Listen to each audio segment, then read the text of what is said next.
எல்லாருக்கும் வணக்கம். எப்படி இருக்கீங்க? இன்றைக்கி நம்ம வந்து மத்தி மீன் வச்சு மீன் குழம்பு எப்படி வைக்கிறதுன்னு பார்க்க போகிறோம். என்னென்ன பொருட்கள் தேவைன்னு சொல்கிறேன், நோட் பண்ணிக்கிறீங்களா? இங்கே நான் ஏற்கனவே மத்தி மீன் நல்லா கழுவி வச்சுருக்கேன். இது எப்படி கழுவுங்கிற வீடியோ நான் சைட்டில் போட்டிருக்கேன், லிங்க் அட்டாச் பண்ணி விட்றேன், பார்த்துக்கிறேங்க. ஒரு கப்புக்கு புளி கரைச்சி எடுத்து வச்சுருக்கேன். ஒரு பெரிய சைஸ் வெங்காயம் கட் பண்ணி வச்சுருக்கேன். பெரிய சைஸ் தக்காளி கட் பண்ணி வச்சுருக்கேன். ஒரு 3 டேபிள் ஸ்பூனுக்கு தேங்காய் எடுத்துக்கிறேங்க, திருவண்ண தேங்காவாக இருந்தால்.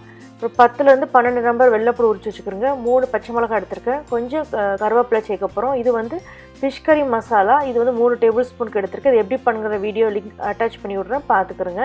இது வீட்டிலே பண்ணின மசாலா. உப்பு தேவையான அளவு, அப்புறம் 1 டீஸ்பூனுக்கு கடுகு, அப்புறம் வந்து வெந்தயம், இது நம்ம சேர்க்க போகிறோம். இப்போ இந்த மீன் குழம்புக்கும் நான் வந்து தேங்காய் எண்ணெய் தான் சேர்க்க போகிறேன். ஸோ தேங்காய் எண்ணெய் எடுத்துக்கிறேங்க. ஓகே, எப்படி பண்ணலான்னு பார்க்கலாம்.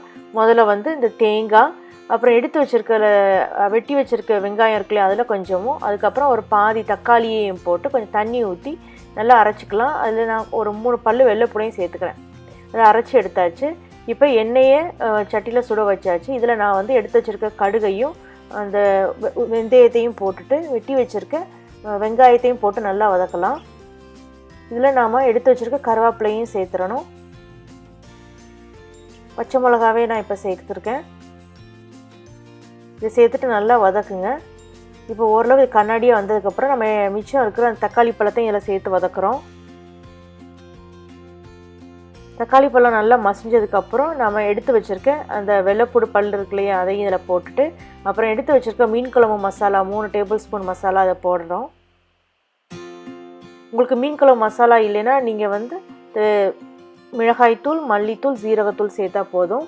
இதில் நம்ம கரைச்சி வச்சுருக்க புளியையும் ஊற்றிட்டு அரைச்சி வச்சுருக்க தேங்காய் கலவை இருக்குல்லையே, அதையும் சேர்த்து நல்லா கொதிக்க விடுங்க. இது குழம்பு நல்லா தளதளன்னு கொதிக்க ஆரம்பித்த பிறகு நம்ம வெட்டி வச்சுருக்க மீனை போடலாம். இப்போ உப்பு போட்டுக்கிறோங்க. இப்போ குழம்பு நல்லா கொதிக்க ஆரம்பிச்சிருச்சு. குழம்பு கொதிக்க ஆரம்பித்த பிறகு தான் நம்ம மீனை சேர்க்கணும். இப்போ நான் வந்து வெட்டி வச்சுருக்க இந்த மத்தி மீன் எல்லாத்தையும் நான் அதில் சேர்க்குறேன். இப்போ மீன் சேர்த்து இதை மூடி போட்டு ஒரு 6லேருந்து 7 நிமிஷம் வரை கொதிக்க விடுங்க.